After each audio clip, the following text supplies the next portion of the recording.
Hey everybody, this is John Franklin Reviewer, and I am continuing my Nightmare on Elm Street series here. I'm actually going to be on Wes Craven's New Nightmare. There will be spoilers. So, Wes Craven's New Nightmare, 1994 this film came out. What exactly is this movie about? Well, this movie is actually about reality and fantasy colliding together here. Heather Langencamp comes back playing herself, and then by the end of the movie, she must play Nancy one last time to defeat Freddy Krueger so she can get back to her normal life with her son. So what is it that I really like about the movie here? Well, let's start off with the way it actually opens up. The first 5 minutes of the film, it's kind of taking off of the original almost the same way, where Freddy Krueger is making his glove and all that, and starts putting it on. But the only thing that was different about this one was that they actually show him picking up a cleaver, chopping off his hand to put the bloody stump up into the glove, and that's not exactly how it was. Well, it turned out they were just making another Freddy Krueger movie and pretty much using the beginning of Wes Craven's original Nightmare onto this one here. I did like the metal glove that they end up using, and ends up killing a couple behind the scene characters on that there. Well, it turned out it was actually just a dream from Heather Langencamp there. Now let's go with the acting here. So Heather Langencamp, as I mentioned, she's playing herself here and slash Nancy later on. And the thing is that, she has a husband named Chase. I mentioned her son Dylan in the intro and all that there. She does a good job. Chase, the husband's really funny of the small time he's in. The son Dylan's okay, honestly. Nothing really to brag about. I mean, yeah, he had to kind of go through a lot of crazy stuff, and at the same time, it was just him screaming a lot too. I gotta be honest there. Think any kid can probably do that, truthfully. Robert Englund playing himself there, and of course he also plays the fantasy of Freddy Krueger. Definitely really thinking about Freddy Krueger, definitely really like the look. I like the skeleton bones for his claw and all that there, his hand, and I thought that was all kind of cool. I like the jacket. Of course, you get the hat coming back and all that there too.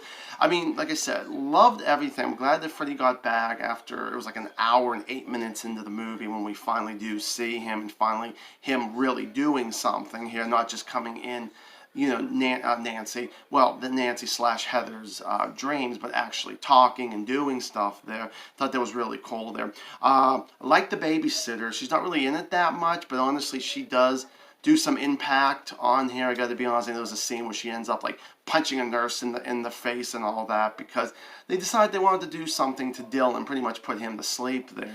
The head nurse or head doctor, I'm not too sure, I can't remember what her name was and all that there. She really, every time she talks, you focus on what she says. No one behind her, no one beside her, nobody else who she's talking to except her. And I thought she does a really, really good job.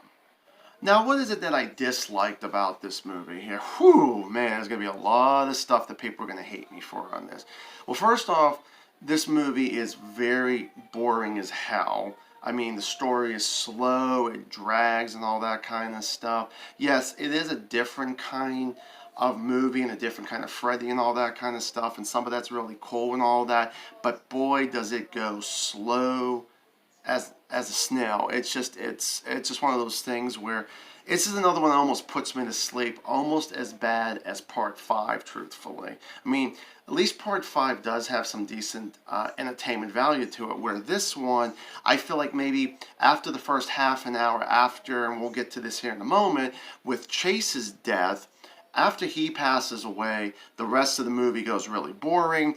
It's a very long one. I don't mean it's like a 3-hour movie. No, it's an hour and 52 minutes long. This movie should have been cut by 20 minutes or so. And I see that Wes Craven was trying to do something completely different. I know he was one of the writers on 3, but had nothing to do with 4 or 5 and Freddy's Dead. He had no idea really where he can go with this, and he had his own idea, and they went with it, honestly. And I think a lot of people, when they went to go see this in the theaters, unfortunately I wasn't one of them, I'm sure probably had no idea what this was, and this almost to a point could have almost felt like this was the Halloween 3 of the Freddy Kruegers or something like that. At least they had Freddy, though, but it just seemed like it was so boring and slow, like a lot of people think for Halloween 3. Let's talk about the deaths, as I mentioned. I mentioned with Chase's death. Chase's death is the same thing as Dan's death in part 5. And then Jolie's death was the whole thing with Tina's death off the wall and being slit, except the only thing was that she didn't get herself cut down the middle. She got her neck broken, so that was a little different on that one there.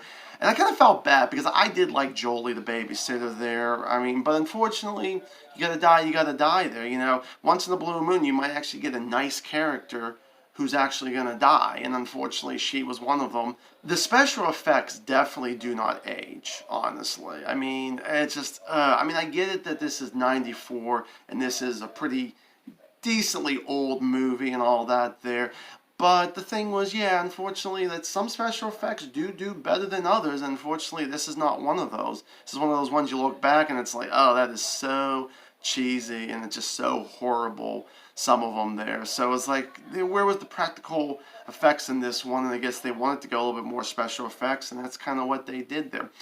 And the whole thing with Freddy's death that really kind of ticked me off, that was not unique, was that he dies like the witch from Hansel and Gretel. And it was just, oh, you gotta be kidding me there. And the final dislike is like the last like minute or two of the movie there, after Heather becomes Heather again and Dylan escape, you know, from wherever they were, and they end up back home in Dylan's bedroom. It turns out that the script that Wes Craven did was right there. And the thing is that Dylan's like, is this a story? And she's like, yeah, can you read it to me? She opens up the script and she starts reading the script to him. And I'm like, ah, oh, geez, that's the way it ended, you know. So, yeah, definitely was not too thrilled with this one. And I guess I never will understand why people do enjoy this movie. So my rating for this will be 1 out of 4 stars. So, Wes Craven's New Nightmare. What do you think about this movie here? Give me a comment down below. Love to hear it. Let's all have a nice conversation down below and all that there. Appreciate you guys watching another video here. And as always, stay awesome.